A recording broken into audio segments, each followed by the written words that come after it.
भूत हमारी दुनिया का हिस्सा है और इसी वजह से वह हमसे संपर्क करने के लिए तरह तरह के माध्यम चुनते रहते हैं। लेकिन आज तकनीक बदल चुकी है और भूत भी अपने संपर्क साधने के तरीके तकनीकी करना चाहते हैं। इसी से प्रेरित होकर भूत का नंबर भूतिया कहानी लिखी गई है। मुझे पूरी उम्मीद है कि आपको यह कहानी पसंद आएगी। शहर में एक अजीब अफवाह फैल रही थी कि लोगों को भूत का फोन आ रहा है, और तो और कई लोगों ने अपनी मोबाइल स्क्रीन पर भूत का नंबर तक दिखाया, लेकिन किसी के पास कोई तथ्य नहीं है जिनसे यह साबित किया जा सके कि उनकी बातों में सच्चाई है।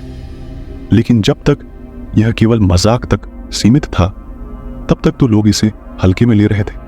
लेकिन एक घटना से सबके कान खड़े हो गए।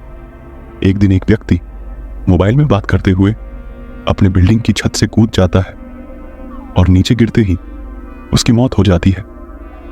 शहर में एक व्यक्ति की आत्महत्या आम बात है, लेकिन फोन में बात करते हुए कूदना, इसका मतलब वह किसी न किसी से तो अपने मरने की वजह बता रहा था। इसलिए पुलिस तहकीकात आगे बढ़ाती है और उस व्यक्ति के मोबाइल की आखिरी कॉल रिकॉर्डिंग मंगवाई जाती है। लेकिन ताज्जुब की बात तो यह थी कि उस समय उसके फोन में किसी का कॉल नहीं आया था। आज पुलिस की चिंताएं और बढ़ जाती हैं, क्योंकि लोगों की भीड़ ने उस व्यक्ति को फोन में बात करते हुए देखा था। तो क्या यह व्यक्ति फोन में बात करने का नाटक कर रहा था? गुत्थी उलझती जा रही थी कि एक और हादसे से शहर में दहशत के बादल मंडराने लगते हैं। एक और व्यक्ति रेलवे स्टेशन पर फोन में बात करते करते ही आ रही ट्रेन के आगे कूदकर अपनी जान दे देता है, और जब उसके मोबाइल की जांच की जाती है तो उसमें भी यही पता चलता है कि उसके फोन में किसी का कॉल नहीं आया था। न्यूज़ के माध्यम से खबरों से ज्यादा अफवाहें फैल रही थीं। हर कोई भूत का नंबर जानना चाहता था। इस डर की वजह से लोगों ने फोन में अननोन नंबर उठाने बंद कर दिए थे। मामला पुलिस की पहुंच से ऊपर था, इसलिए भूत विशेषज्ञों को बुलवाया जाता है। उन्हें मामले की जानकारी पहले से ही थी, इसलिए बिना देरी किए मारे गए व्यक्तियों के मोबाइल की नेटवर्क रिपोर्ट मंगवाते हैं, जिसकी फ्रीक्वेंसी से उन्हें पता चलता है कि उनके फोन में भले ही किसी का कॉल नहीं आया, लेकिन फोन से किसी का नेटवर्क कनेक्ट जरूर हुआ है। और मामला डिजिटल टेक्नोलॉजी का था, इसलिए इन्वेस्टिगेशन में डेटा साइंटिस्ट्स को भी शामिल किया जाता है। इन्वेस्टिगेशन चल ही रही होती है कि अचानक शहर में 3 लोग और अलग अलग तरीकों से आत्महत्या कर लेते हैं। इससे शहर में दहशत का माहौल बनता जा रहा था। डेटा साइंटिस्ट्स को एक सुराग मिलता है। जितने भी लोग मारे गए हैं, सभी के मोबाइल में एक वेबसाइट का लिंक पाया गया है। उस वेबसाइट में बहुत से भूतिया मंत्र लिखे हुए हैं, और उन्हीं मंत्रों में एक भूतिया नंबर भी है, जिसके माध्यम से रिकॉर्डेड मैसेज भेजा जाता है, और मैसेज को सुनते ही कोई भी व्यक्ति सम्मोहित होकर अपनी जान दे देता है। लेकिन वेबसाइट ही हत्या की जिम्मेदार है, यह कहना संभव नहीं था, क्योंकि केवल किसी आर्टिकल को पढ़ने से कोई कैसे मर सकता था। इसी बीच विशेषज्ञ आर्टिकल को गहराई से जांच करते हैं तो पता चलता है कि वह कोई साधारण मंत्री नहीं, बल्कि वशीकरण मंत्र लिखे गए हैं, जिनके माध्यम से लोगों को पहले तो सम्मोहित किया जाता है, फिर उनके मोबाइल में एक रिकॉर्डेड मैसेज के जरिए उन्हें आत्महत्या करने के लिए निर्देश भेज दिए जाते हैं। पुलिस को हत्या के कारण का तो पता चल गया था, लेकिन इसके पीछे कौन है, यह अब भी जानना बाकी था। तभी डाटा साइंटिस्ट वेबसाइट को ट्रैक कर लेते हैं।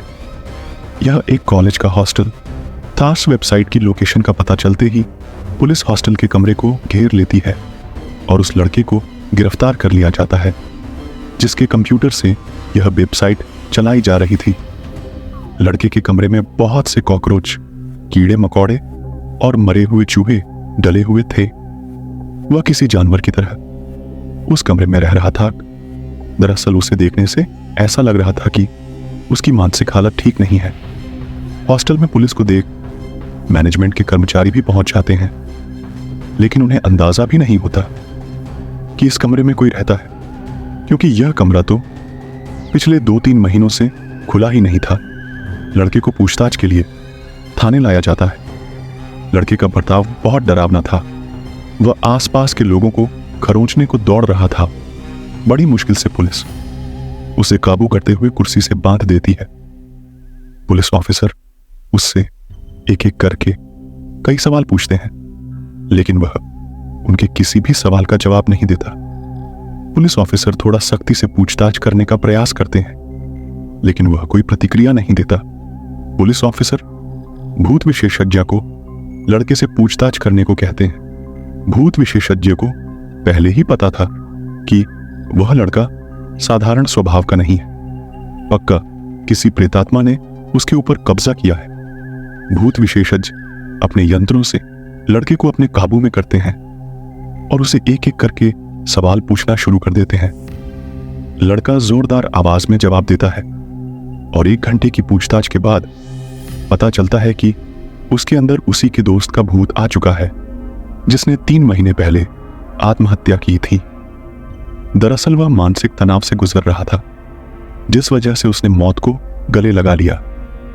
वह उसी कमरे में मरा था जहां से पुलिस ने उस लड़के को गिरफ्तार किया था। वह अपने दोस्त के शरीर के अंदर प्रवेश करके लोगों की हत्याएं कर रहा था। उसी ने वह वेबसाइट बनाई थी जिसे अब वह उस लड़के के शरीर के अंदर रहते हुए चला रहा था। सच्चाई का पता चलते ही भूत विशेषज्ञ लड़के के शरीर से भूत निकालने की प्रक्रिया प्रारंभ कर देता है, जिसके लिए वह उसी कमरे में जाते हैं जहां वह लड़का मरा था, और वहां वह अपने इलेक्ट्रॉनिक डिवाइस के माध्यम से लड़के के ब्रेन से भूतिया आत्मा बाहर कर देते हैं। लड़का वही बेहोश हो जाता है।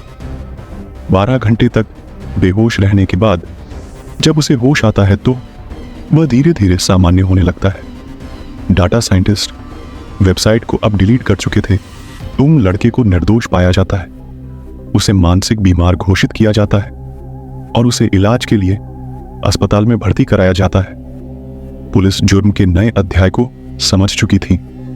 कभी कभी तकनीक भी इतना भयानक रूप ले सकती है जिसके लिए हमने कभी सोचा भी नहीं था, और हत्याओं का सिलसिला रुकते ही कहानी भी खत्म हो जाती है।